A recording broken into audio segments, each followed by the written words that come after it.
एक रंग बिरंगा जंगल था जहां हर सुबह सब जानवर मिलकर गीत गाते थे। लेकिन एक दिन सुबह जंगल में खामोशी थी।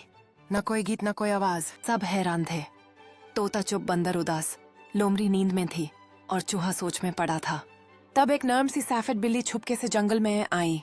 उसके गले में एक छोटी सी घंटी बंधी थी, लेकिन वो घंटी आवाज नहीं करती थी।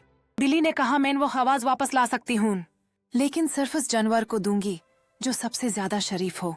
सबने अपनी तारीफन के बंदर बोला, मैं तो सबको हंसाता हूँ। लोमड़ी बोली, मैं तो सबसे तेज हूँ। तोता बोला, मैं इन सबसे प्यारा गीत गाता हूँ। बिल्ली ने सबको देखा और चुप बैठे चूहे के पास आई। तुम क्यों कुछ नहीं कह रहे? चूहा बोला, अगर मेरी खामोशी किसी और की मुस्कुराहट बन सकती है तो मैं चुप ही ठीक हूँ। बिल्ली मुस्कुराई, उसने अपनी घंटी हिलाई और पूरा जंगल आवाजों से भर गया।